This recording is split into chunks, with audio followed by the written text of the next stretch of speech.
Good morning to all. I am audible.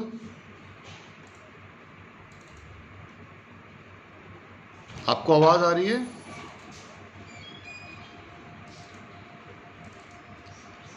I am audible.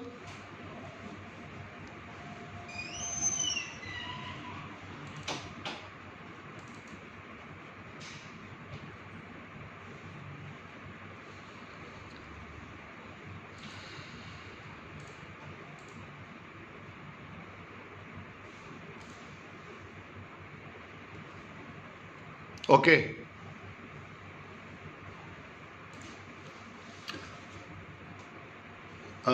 Myself, Dr. Bijender Sindhu.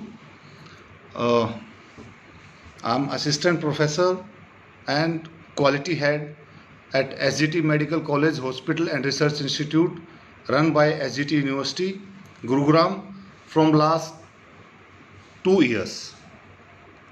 I'm a certified internal assessor for NABH, NABL, and ISO and others quality accreditations. From last 8 years, I am in academic and teaching and research, and I have 15-year experience of clinicals.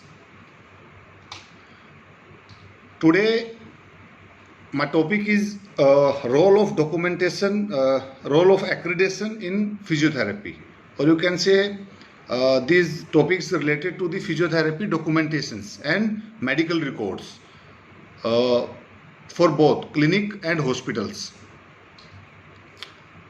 The service standard describe component of the physiotherapy services for which the organization is responsible in order to maintain the safety and quality of service to patient and provide in the environment conducive to the safety of the staff. The standards provide a benchmark against which the service can be measured and framework for an organization to review and improve the service positions. The service standards are intended to apply to all physiotherapy services, including those in medical and public health services, independent and voluntary sectors, both large, small, and in all settings.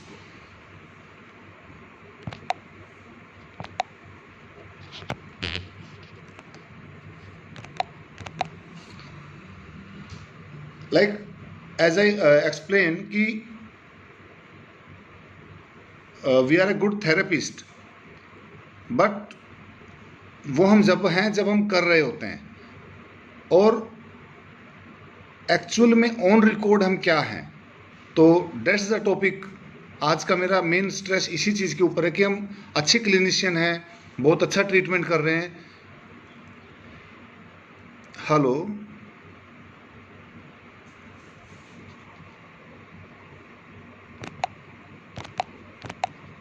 Sorry.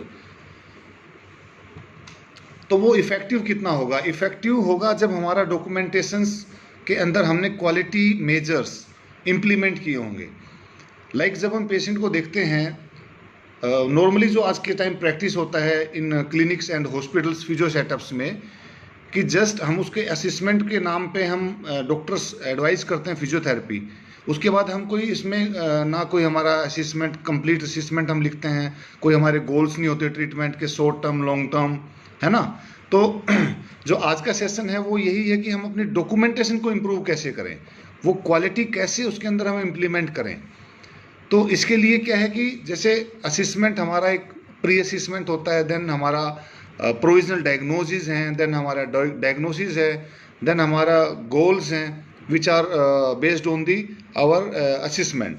And in goals we have short term goals, long term goals, and then after 1 week, और हमें ये रखना है कि हमें उसको कब तक रीअसेस करना है. तो फिजियोथेरेपी के अंदर ये कोई हम प्रैक्टिस में नहीं लेके चलते कि हमें पेशेंट को रीअसेस कब करना है. फॉर एग्जांपल, लाइक एक पेशेंट लो बैक पेन के साथ आया है, तो हम उसको वर्बली चेंज करते रहते हैं हमारी ट्रीटमेंट को, लेकिन हम उसको डॉक्यूमेंट नहीं करते कि डे 1 पे जब आया था तो हमने उसको क्या ट्रीटमेंट दिया, और 1 हफ्ते बाद मान लो सीनियर ने आपके बोल दिया कि इसको चेंज कर दो, डायथर्मी की जगह ये लगा दो, ड्यूरेशन चेंज कर दो, या इसमें ये एक्सरसाइज ऐड कर दो. तो हम उसको डॉक्यूमेंट नहीं करते हैं. हमने जो फर्स्ट टाइम पेशेंट को असेस करा और जो प्रिस्क्रिप्शन कार्ड है वो लिखा, उसी के वही कंटिन्यू रहता है. ट्रीटमेंट हमारा चेंज होता रहता है. प्रोग्नोसिस हम वर्बली उसको डिफाइंड करते हैं पेशेंट को, पर हम उसको डॉक्यूमेंट नहीं करते। फॉर एग्जांपल आज कोई हमने पेशेंट देखा है और उस पेशेंट को हमने, उन पेशेंट ने पूछा सर कितना टाइम लगेगा, हमने बोला इसमें 15 दिन लगेंगे। अगर 15 दिन के बाद हम पेशेंट का ट्रीटमेंट एक्सटेंशन करते हैं तो हमें उसको दोबारा से रीअसेस करने की ज़रूरत है, और इन 15 दिन में डेली प्रोग्रेसिस क्या हुआ वो हमें डॉक्यूमेंट करना है। तो ये हमें हमारे ट्रीटमेंट को स्ट्रेंथनिंग देगा। जितना हम रिकॉर्ड मेंटेन करेंगे उतना ही फ्यूचर में जब वो पेशेंट 6 महीने बाद आएगा और अगर आपने कंप्लीट डॉक्यूमेंटेशन किया हुआ है तो आपको एक इन्हेंसमेंट मिलेगी अपनी ट्रीटमेंट के अंदर, क्योंकि आपको एक पुराना असेसमेंट आपके हाथ में है। और हॉस्पिटल्स में तो बहुत ही मेजर प्रॉब्लम है, लाइक कंसल्टेंट्स हैं, आरएमओज हैं, डाइटिशियन हैं, ये सब अपने एक असेसमेंट, अपना ट्रीटमेंट डेली का डालते हैं। पर मोस्टली फिजियोथेरेपिस्ट के द्वारा होता है कि just limb physiotherapy, chest physiotherapy. तो मतलब मेरा स्ट्रेस इस चीज़ के ऊपर है कि उसको थोड़ा सा बढ़ाया जाए, डॉक्यूमेंट किया जाए अच्छी तरह, वाइटल्स भी मेजर हों उसमें, पेशेंट के न्यूरोलॉजिकल स्टेटस भी इसमें मेजर हो। लाइक चेस्ट है, अगर आप चेस्ट फिजियोथेरेपी के लिए जा रहे हैं तो आपको कार्डियो रिहैब से रिलेटेड जितनी जो भी असेसमेंट लिखता है आप एक डिस्क्रिप्टिव वे में उसको लिखें। देन अगेन इनका पर्पज क्या है, purpose of the document. It is not limited to establishing standard of practice and delivery of physiotherapy service. The physiotherapy service shall be organized and administered to provide services to the patient requiring physiotherapy intervention and medical rehabilitation and other related service in accordance to the standard of practice. तो first we make the standards of practice कि अगर हम clinic में हैं या hospitals में हैं तो हमारे बेंचमार्क क्या हमने लिया है, कि कितने दिन तक इसका एक हमें प्रोटोकॉल बनाना है पेशेंट का, कि ये 10 दिन तक ये चलेगी कंटिन्यूस फिजियोथेरेपी, एंड देन हम उसके बाद रीअसेस करेंगे। तो पहले हमें अपने अपने को स्टैंडर्ड्स बनाने हैं।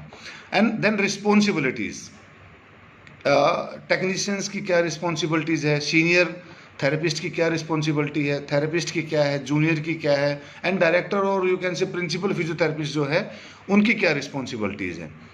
And then we see the compliance and statutory requirements, क्योंकि हम पेशेंट ट्रीट करते हैं तो इसके अंदर हमारी लीगल रिक्वायरमेंट्स बहुत ज़्यादा आती हैं।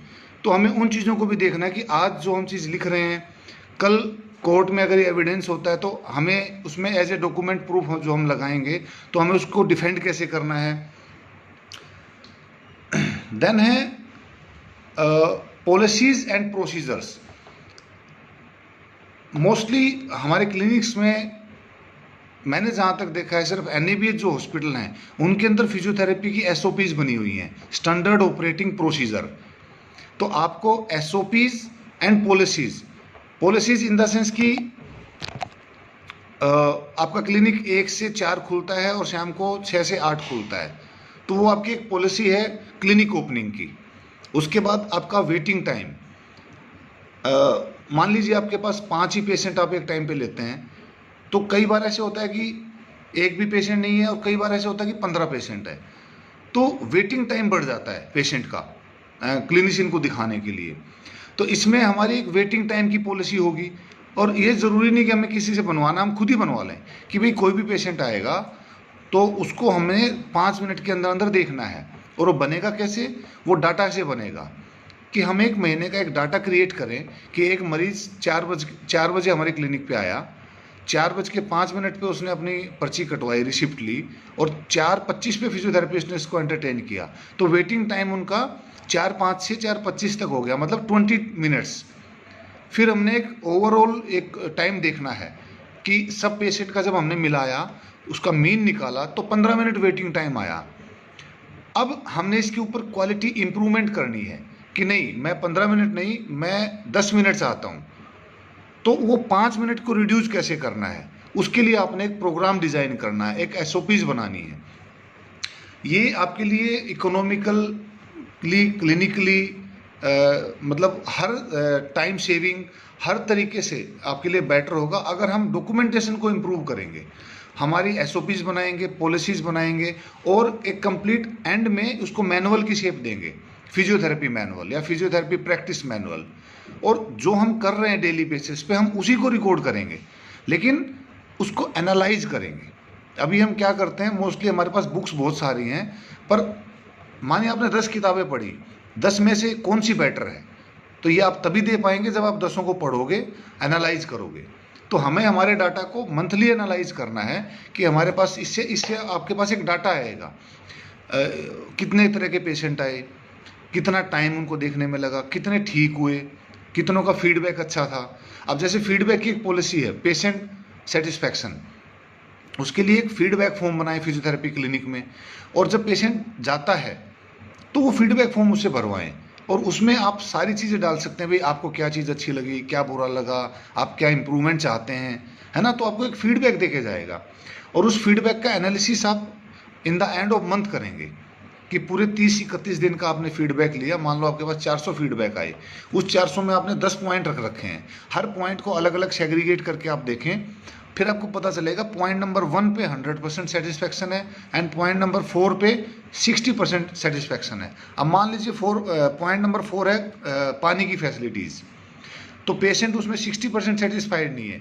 कि भाई पानी ठंडा नहीं है या सर्दी में पानी गर्म नहीं है।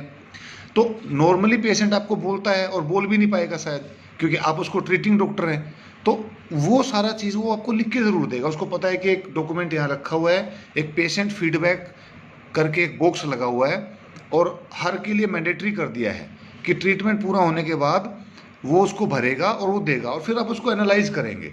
और ज़रूरी नहीं उसमें पेशेंट का नाम डालना है, आपको तो एक डाटा चाहिए इम्प्रूवमेंट करने के लिए। तो इस तरह से हम अपने एक पॉलिसीज ड्राफ्ट करें। फिर आता है एसओपीज़। एसओपीज़ है कि अभी आप एक सीनियर थेरेपिस्ट हैं, आपके नीचे 10 लोग काम करते हैं, आप हमेशा हर मरीज को नहीं देख पाओगे। जूनियर यही चाहेगा कि आप बैठे हो तो आप उसको बताओ क्या करना है, तो इसके ऊपर एक सीनियर थेरेपिस्ट के ऊपर बहुत ज़्यादा बर्डन आता है। और मान लो आप नहीं हो, आपकी जगह मैं हूँ या कोई और है, तो फिर वो अपने अलग से ट्रीटमेंट पॉलिसीज लगाता है। तो इससे बेटर है कि जो कॉमन प्रैक्टिसिंग है हमारे पास, मान लीजिए 20 बीमारियाँ आती हैं, फॉर एग्जाम्पल मोटा मोटी low back pain, cervical pain, frozen shoulder, knee pain, जो 10-12 जो मेन डिजीज़ हैं, उनको एक आप एसओपीज बना दीजिए, स्टैंडर्ड ऑपरेटिंग प्रोसीजर, कि नी पेन आएगा, उसको अगर ये प्रॉब्लम है, स्वेलिंग है तो ये इलाज करेंगे, पेन है तो ये इलाज करेंगे, रिस्ट्रिक्टेड मूवमेंट्स हैं तो ये इलाज करेंगे, है ना, नी रेंज ऑफ मोशन बढ़ाना है तो ऐसे ऐसे बढ़ाएंगे। उसको जब आप डॉक्यूमेंट करोगे, एक पेज की सिर्फ आप एक पॉलिसी बना दें एक डिजीज़ के लिए, अब उसको देख के हर कोई, चाहे 10 थेरेपिस्ट हो, वो सब के सब वो फॉलो करेंगे। अब आप कहोगे सर एक स्टैंडर्ड बना दिया, अब उसको कुछ चेंज करना पड़ा, तो बिल्कुल बढ़िया है, हम उसको चेंज करेंगे, लेकिन उसके लिए फिर हमें डाटा चाहिए कि ये हमने 10 पेशेंट के ऊपर हमने अप्लाई किया, और 10 में से 2 पे इफेक्टिव आया, 8 पे नहीं आया। तो आप अपने थेरेपिस्ट से सजेशन लेंगे कि भाई इस 8 में बेटर क्यों नहीं आया, तो हो सकता है कोई पॉइंट ऐसा हो जो हमसे मिस हो गया हो। तो इसका मतलब ये हुआ कि जब हमने रिटर्न किया तभी तो हमारे पास कंप्लेंट आई। अब आपने कोई पॉलिसी नहीं बना रखी लो बैक पेन की, मैं अलग देखता हूँ, आपका दूसरा थेरेपिस्ट अलग देखता है, तीसरा अलग देखता है, टेक्नीशियन अलग तरह से अप्लाई करता है इलेक्ट्रोड्स। तो कहने का मतलब ये कि जितना हम इनको डॉक्यूमेंटेशन में लेके आएंगे उतना आपके लिए इफेक्टिव रहेगा। आप क्लिनिक में हैं नहीं हैं, आपको पता है एक स्टैंडर्ड प्रोटोकॉल आपने बना दिया है, और वो सभी ओबे करेंगे। उसके लिए आप एक फिर चेक लगाएंगे। चेक होता है हमेशा एचओडी के द्वारा या सीनियर पर्सन के द्वारा, और उसमें चेक क्या होता है कि भाई मान लीजिए पेशेंट फीडबैक है, उसका एक चेक लगा दिया आपने कि भाई आज 10 पेशेंट आए थे और उसमें से आपने 3 में फीडबैक लिया, तो 7 में क्यों नहीं लिया। तो जो जूनियर स्टाफ है वो उसके लिए एक मैंडेटरी हो जाएगा कि नहीं मुझे अब ये करना ही है। तीसरा है कि आप पेशेंट इंटरव्यू स्टार्ट कर सकते हैं। अगर आप तो क्लिनिक में रहते हैं तो ठीक है, मान लीजिए आपकी 3-4 क्लिनिक्स हैं और आप हफ्ते में 1 या 2 दिन जा पाते हैं, तो आप उस पर पेशेंट इंटरव्यू लेंगे, और वो भी रिटर्न में, क्या आप हमारी सेटिस्फाइड हैं, थेरेपिस्ट का बिहेवियर ठीक है, आपका ट्रीटमेंट कैसे चल रहा है, आराम कितना है ना। तो उससे क्या होता है कि पेशेंट को लगता है कि हाँ ये डॉक्टर मेरे से पर्सनली मतलब मेरे से पूछने आ रहा है, तो वो अपने आप को एक अपनी वेटेज समझता है कि हाँ ये मतलब उसको बड़ा अच्छा लगता है, और आपके इंटरपर्सनल रिलेशन इंप्रूव होते हैं। देन है क्लिनिकल प्रैक्टिस के अंदर ये क्यों इफेक्टिव है।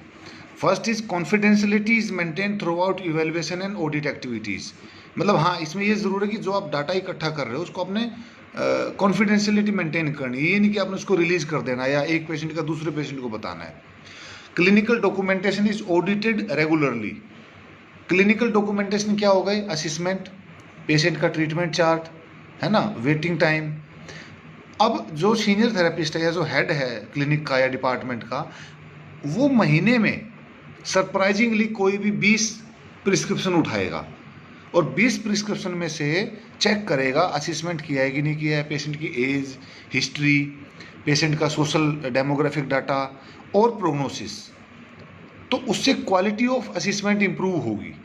मतलब ये सब चेक्स होते हैं कि मोस्टली आपने क्योंकि अब आप प्रिस्क्राइब कर रहे हो, लिख रहे हो, आपको कोई देखने वाला नहीं है।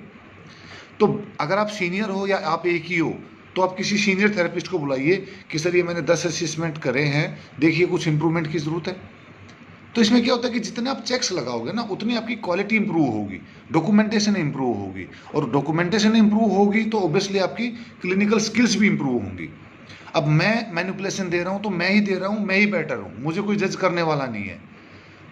जब आप एसओपीज बना दोगे तो आपके पास एक ऑब्जेक्टिव्स आ गए, उस ऑब्जेक्टिव्स के बिहाफ पे आप क्लिनिकल ऑडिट कर सकते हो।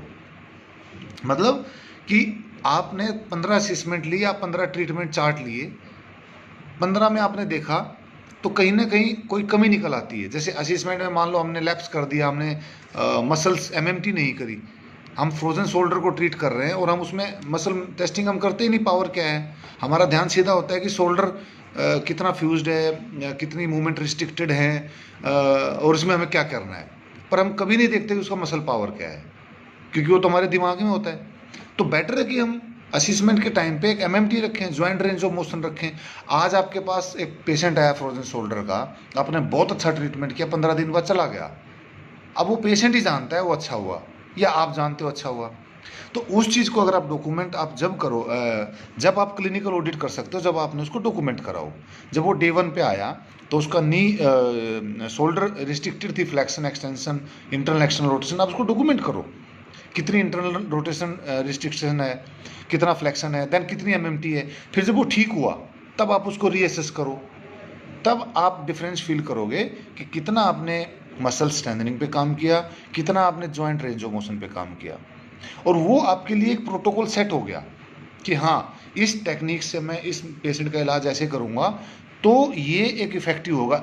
ऑटोमेटिकली आप उसको पेटेंट करो उस फार्मूला को, और अपने जितने भी अपने कुलीग्स जो अपने थेरेपिस्ट आपने अपॉइंट कर रखे हैं या आपके डिपार्टमेंट में, और उन सबको बताओ कि एक स्टैंडर्ड प्रोटोकॉल है, आपको इसी को फॉलो करके आपको ट्रीटमेंट करना पड़ेगा। अच्छा, जो मैसेज आ रहे हैं इनका मैं आपको आंसर इसके लेक्चर के बाद दूंगा। देन है इन्फॉर्म कंसेंट। सबसे बड़ी एक बिल्कुल हम मतलब उसको सोच ही नहीं पा रहे हैं कि हम कितने बड़े खतरे को एक इनविटेशन देते हैं। कोई पेशेंट आया, हम किसी से कोई इन्फॉर्म कंसेंट नहीं लेते, आते हैं और आते हैं शुरू कर देते हैं।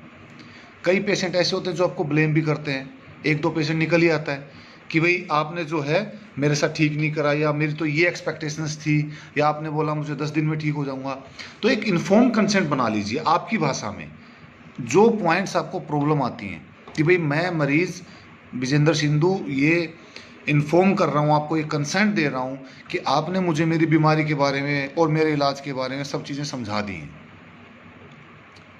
अब और आपने बता दिया है कि मेरे इम्प्लांट लगा हुआ है, उससे मुझे ये हो सकता है, या आपने मुझे बता दिया है कि एक्सरसाइज करने के दौरान मुझे थकावट आ सकती है, मुझे दर्द हो सकता है ना। तो ये चीज़ें जब आप एक कंसेंट कर लेते हो ना तो आपके पास एक लीगल डॉक्यूमेंट आ गया। अब जैसे मेरे पास मैसेज आ रहे हैं कि it take much more time and patient is not pay as much. Obviously बात है, अगर यही स्टैंडर्ड्स हम कभी सोचेंगे ही नहीं तो पेशेंट पेमेंट भी नहीं बढ़ाएगा, और हमारे पास टाइम का मुझे जैसे लगता है, मुझे नहीं लगता कि 100% थेरेपिस्ट सारे बिजी रहते हैं। उस डॉक्यूमेंटेशन को हमारे खाली टाइम में कर सकते हैं। मोस्टली 1 से 4 के बीच में हमारा खाली टाइम होता है ना, या सुबह कर सकते हैं अर्ली मॉर्निंग। देखो टाइम तो निकालना पड़ेगा।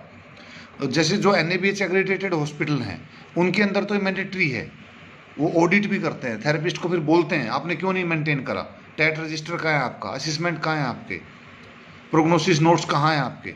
तो ये करना पड़ेगा। और ये मतलब अब नहीं तो आने वाले 3 से 4 साल में एक्रेडिटेशन फिजियोथेरेपी के अंदर भी बड़ी ज़ोर से आ रही है कि अभी तक इग्नोर करते हैं, फिजियोथेरेपी के नोट्स देखते नहीं है।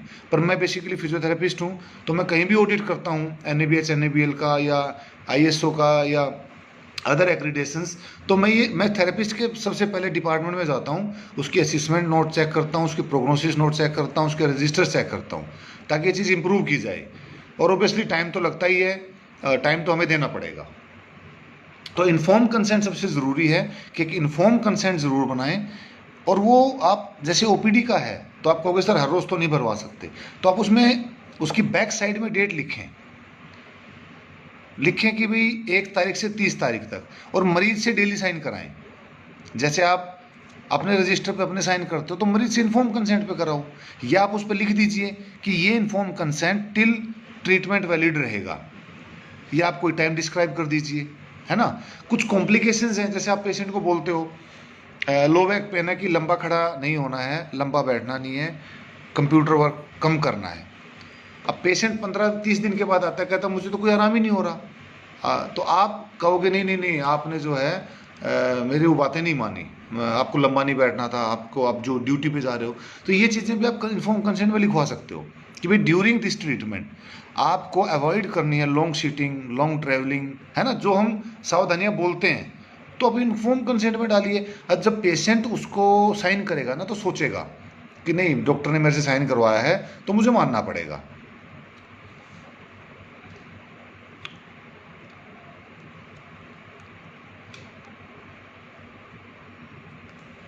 ओके देन जैसे हमारे प्रोसीजर होते हैं इनिशियल एग्जामिनेशन और assessment, evaluations, diagnosis, treatment and prognosis. तो एक पेशेंट, अगर आप OPD में पेशेंट को देख रहे हैं तो ये सारे अपने OPD कार्ड पे लगवा लीजिए। मोस्टली थेरेपिस्ट को मैंने जो ऑडिट करा है वो एक कॉमन कार्ड होता है, जैसे अस्पताल का होता है डॉक्टर की तरह नहीं, हमें अलग बनाना है। जैसे डेंटिस्ट का आप देखोगे ना, तो डेंटिस्ट का प्रिस्क्रिप्शन कार्ड अलग होता है, और उनका एक डेंटल कार्ड भी बनाते हैं वो, जिसपे वो विजिट नोट करते हैं, अपॉइंटमेंट देते हैं।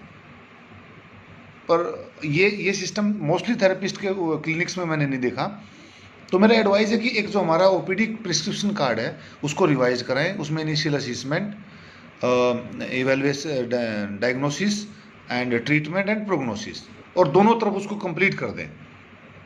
तो क्या होगा ना, प्रोग्नोसिस में ये है कि 10 दिन बाद, 15 दिन बाद उसमें आप लिखें कि भाई आज पेशेंट को मैंने असेस कर लिया, मैंने एक्सरसाइज डिज़ाइन कर दी फॉर 1 वीक, और आफ्टर 1 वीक मैं इसका रीअसेस करूँगा। कोई बात नहीं, आपके 2 पेज ज़्यादा लगेंगे, लेकिन आपके पास एक बहुत अच्छी केस हिस्ट्री आ जाएगी, और उसको जब आप खाली टाइम पे पढ़ोगे और देखोगे तो आपको अपनी कमियां भी नजर आएंगी और इम्प्रूवमेंट भी करने के आपको चांसेस मिलेंगे। देन है आपके प्लान ऑफ केयर। अभी NABH जितने भी हॉस्पिटल हैं उन सब में प्लान ऑफ केयर हमने नर्स के लिए, डॉक्टर्स के लिए मैंडेटरी कर दिया है। अभी 5th एडिशन NABH का है, उसमें फिजियोथेरेपिस्ट के लिए भी प्लान ऑफ केयर कंपलसरी कर दिया है। अब आप ICU में जा रहे हो, एक हेमीप्लेजिक पेशेंट है, आप जाते हो उस पर लिखते हो लोअर लिम्ब फिजियोथेरेपी, या इसमें इतना रेंज ऑफ मोशन, इतना फलाना, है ना। प्लान ऑफ केयर क्या है? ये तो आपका ट्रीटमेंट हो गया। तो प्लान ऑफ केयर में आपको बताना है कि पेशेंट को इतनी देर सीटिंग करवानी है, इतनी देर प्रोन पोजीशन में, सेमी प्रोन पोजीशन में, है ना, या नर्स को आप क्या ऑर्डर दे के आओगे कि इसका टर्निंग करवानी है, तो आपका प्लान ऑफ केयर का हिस्सा है ना। पेशेंट को हर 2 घंटे में बैठाना है, आप तो थेरेपिस्ट तो नहीं जा पाएगा, थेरेपिस्ट तो एक दिन में 1 या 2 बार ही पेशेंट देखता है, लेकिन 24 आवर फिजियोथेरेपी चलनी चाहिए ना। लेकिन अभी तक हमारे माइंड में क्या है कि हम ही फिजियोथेरेपी कराते हैं, लाइक डॉक्टर्स 2 बार आते हैं और वो नर्स को ऑर्डर देते हैं 24 घंटे काम करने के लिए। सेम इसी तरह से फिजियोथेरेपिस्ट 2 बार पेशेंट को देखेगा और एक अपना प्लान ऑफ केयर डिजाइन करेगा, और उसमें नर्स को ऑर्डर देगा। जो नर्स का ट्रीटमेंट चार्ट होता है वहाँ पे आप लिखोगे टर्निंग एवरी 2 आवरली, है ना, या ब्रीदिंग एक्सरसाइज स्पायरोमेट्री करवानी है, उसमें लिखोगे स्पायरोमेट्री एवरी 2 आवरली। तो एक प्लान ऑफ केयर आपको डिजाइन करना है, उसी के बिहाफ पे आपका ट्रीटमेंट होगा। देन री एग्जामिनेशन, ये हम अपने दिमाग में कर लेते हैं, पेशेंट देख लिया, हाँ बाबा हाँ ठीक चल रहा है, चलो उठाओ, अच्छी बात है, देख लिया, उसको डॉक्यूमेंट नहीं करते। तो री एग्जामिनेशन और री असेसमेंट ये ओपीडी में भी जरूरी है और ये आईपीडी में भी जरूरी है। देन एक मोस्ट इंपॉर्टेंट पॉइंट, डिस्चार्ज और डिसकंटिन्यूएशन ऑफ द ट्रीटमेंट और इंटरवेंशन। मोस्टली जो पेशेंट हमारे यहाँ से जाता है ओपीडी, फॉर एग्जांपल ओपीडी से जाता है पेशेंट, ठीक हो गया तो एक तरह से उसका डिसकंटिन्यूएशन ऑफ ट्रीटमेंट हो गया, मतलब अब मरीज जा रहा है, तो उस टाइम पे हमें एक तो उससे लेना है फीडबैक कि भाई आप 2 महीने तक हमारे क्लिनिक में आए, आपको हमारे स्टाफ का व्यवहार कैसा लगा, हमारी सुविधाएं कैसी लगी, हमारा इलाज करने का तरीका कैसा लगा, और क्या आप कोई सुझाव देना चाहते हैं कि हम इस चीज़ को और बेटर कर पाएँ।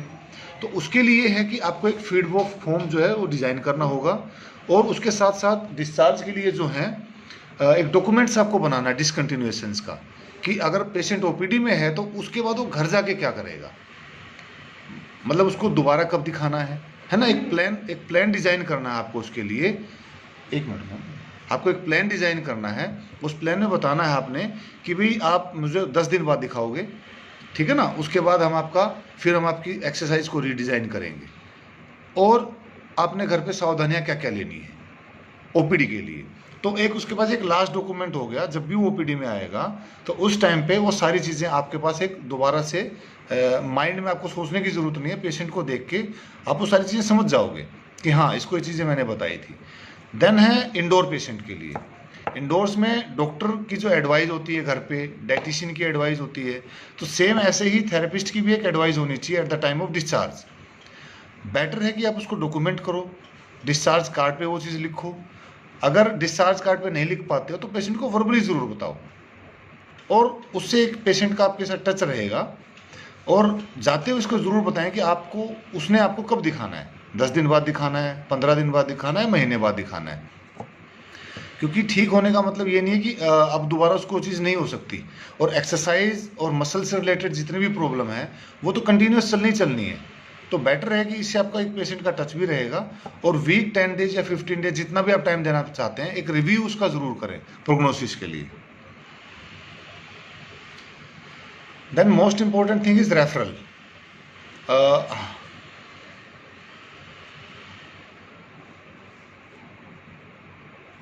Sir most patient did not come if they are well. नहीं, ऑब्वियसली बात है, पेशेंट अगर अच्छा होगा तो वो क्यों आएगा, लेकिन वो ज़रूर आएगा अगर आप उसके साथ टच में हैं। आप पेशेंट को बोलेंगे जी कोई बात नहीं, आपको इसके लिए पे नहीं करना, पर आप एक बार मुझे दिखाने आ सकते हैं, क्योंकि अगर आगे ये आपने अभी नहीं दिखाया तो आगे जाके आपको हो सकता है प्रॉब्लम आ जाए। तो वो डिज़ाइन आपको करना है, पेशेंट को नहीं करना है। अगर आप उसमें और ऐसी बात नहीं है, चलो 1-2 तो हर एक कोई मना करता है, डॉक्टर्स के लिए भी ज़रूरी नहीं हो 10 पेशेंट को सर्जरी बोलते हैं 10 के 10 सर्जरी करवाएं, है ना। हाँ, तो हमें नेगेटिव की तरफ नहीं जाना है, हमें पॉजिटिव की तरफ जाना है कि हम क्या बेटर कर सकते हैं। वो नहीं मान रहे, 7 तो मान रहे, 70% तो इम्प्लीमेंटेशन हो रहा है ना। एक्सरसाइज आप उसको बता रहे हो तो बेटर है कि आप एक्सरसाइज डिजाइन कर लें। आजकल तो कंप्यूटर्स फ्रेंडली हो गए सारे, अब ऑनलाइन पढ़ने लग गए हैं, तो ऑनलाइन अपने एक्सरसाइज के वो भी फॉर्मेट्स में रखो। जब पेशेंट घर जा रहा है तो उसको फॉर्मेट्स पे निकाल के बताओ एक्सरसाइज कि ये आपको इस तरह से करनी है, इतनी रिपीटेशन करनी है, इतना टाइम करना है ना, इतने दिन तक करना है। एक इंप्रेसिव लगेगा। आप अगर अपना डॉक्यूमेंटेशन बढ़ाओगे तो इंप्रेसिव होगा, और आप उसके चार्जेस बढ़ा सकते हो, ऐसी बात नहीं है। 10 में से 6-7 पेशेंट आपको ओबे करेंगे। आज के टाइम पे पेशेंट जो काउंसलिंग है बहुत इंपॉर्टेंट हो गई, और उसमें पेशेंट समझना चाह रहा है, और हम उसको बताते हैं टांग ऐसे उठाना, वो अच्छा नहीं लगता है ना। एक क्वालिटी प्रोसीजर नहीं है वो, उसको हम प्रॉपर तरीके से बताएंगे ये आपकी होम एक्सरसाइज है। तो उसके लिए भी हम एक अपना एग्जीक्यूट करें, और 50 जहां आप 300 रुपए ले रहे हो तो आप 350 रुपए कर सकते हो अपना डॉक्यूमेंटेशन का। पेशेंट को अच्छा लगेगा।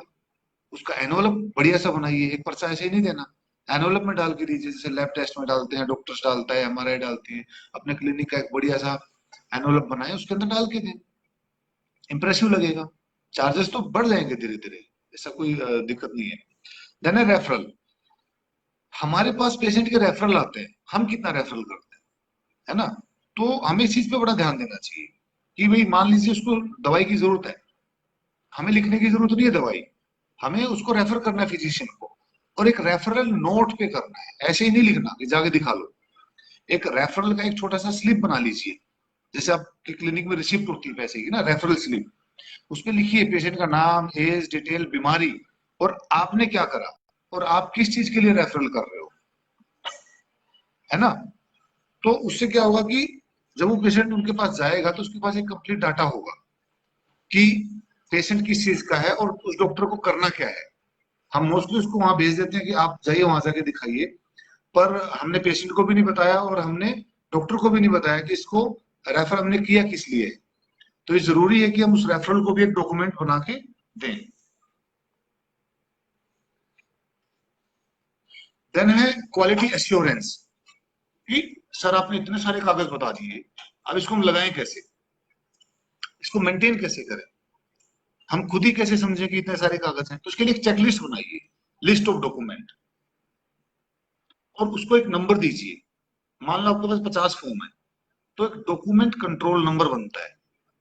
लिस्ट ऑफ डॉक्यूमेंट बनाए, 1 2 3 4 करके 50 करके आपने नंबर बना दिए, उसके नीचे लिखिए DCN, document control number, oblique physiotherapy, जो भी नाम आपके क्लिनिक का, ओब्लिक 2020, ओब्लिक फॉर्म नंबर 4 5 6 जो है। अब आपको पता चल गया कि 50 फॉर्म आपके पास है, इस फॉर्म का ये नंबर है। आगे जब भी कोई फॉर्म ऐड करना है एक नंबर और बढ़ा के दे दीजिए, और उसको एनालाइज कीजिए 6 महीने साल में कि रिवीजन की जरूरत है या वर्जन की जरूरत है। वर्जन मतलब पूरा डॉक्यूमेंट ही चेंज करना है, रिवीजन मतलब 1 2 लाइनें चेंज करनी है। तो उसको बोलते हैं क्वालिटी एश्योरेंस, मतलब आपने एश्योर कर लिया कि क्वालिटी मेंटेन्ड है आपकी, पेशेंट केयर भी और मैनेजमेंट भी।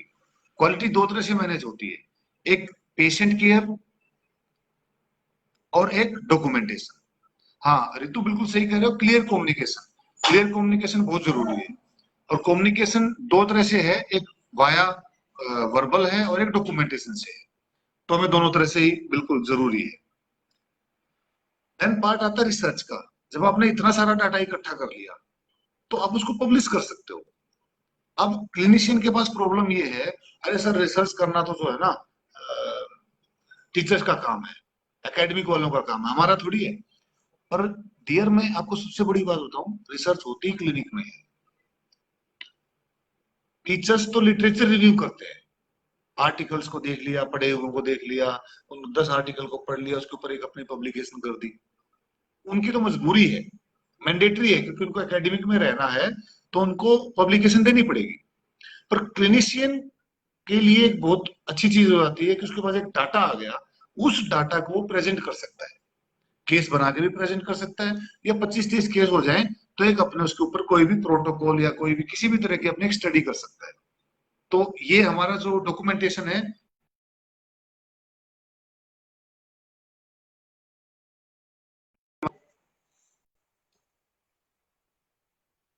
अब है फिजियोथेरेपी असिस्टमेंट, मैं ऐसे ही बता रहा हूँ आपको। क्लिनिक के लिए number 1 OPD, IPD and ICU, मतलब क्रिटिकल एरिया, जिसमें आपका kidney transplant unit, cardiac care unit, medical surgical ICU, है ना, गायनी। तो बहुत सारे एरियाज हैं जिनके अंदर की हम हर एरिया के अलग अलग असिस्टमेंट और ट्रीटमेंट प्रोटोकॉल्स बना सकते हैं। देन इसको कंसेंट हमारे पास जो होता है, कंसेंट भी सेम, इंडोर पेशेंट का, आउटडोर पेशेंट का। फिर उसके बाद अपना रिसर्च के लिए कंसेंट अलग से होगा, है ना, क्रिटिकल एरिया के लिए कंसेंट अलग से होगा।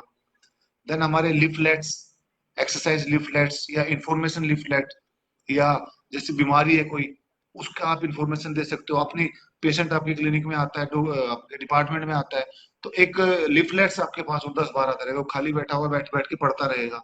तो एक तरह से आपकी वो एडवर्टाइजमेंट हो गई फ्री ऑफ कॉस्ट, है ना, और एक जानकारी भी मिल गई। फिर होम बेस्ड एक्सरसाइज की लिफलेट्स अलग से बनाइए, डूज एंड डोंट्स के लिफलेट्स अलग से बनाइए बीमारी के हिसाब से, है ना, प्रिकॉशंस हैं, स्पेशल इंस्ट्रक्शंस हैं, तो वो आप उसमें अपना डिस्प्ले भी कर सकते हैं। ठीक है तो बहुत सारी चीजें, पर आज समय कम है तो मैं इतना ही आपको इसके बारे में बता पाऊंगा।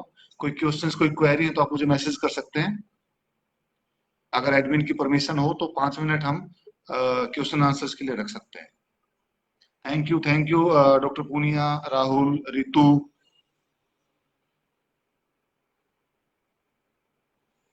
Any query, any suggestion? We have 5 minutes. आप कोई क्वेश्चन पूछना चाहें कौन सा एरिया आजकल ज्यादा डिमांड में है? एरिया मतलब स्पेशलाइजेशन और other than physiotherapy? Archana Bharti.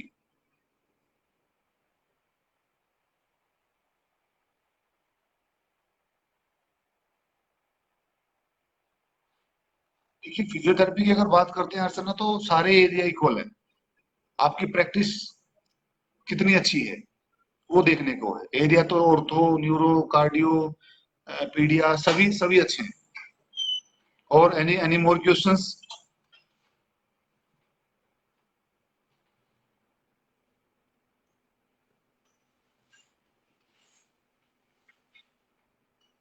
Thank you doctor Sunil, thank you.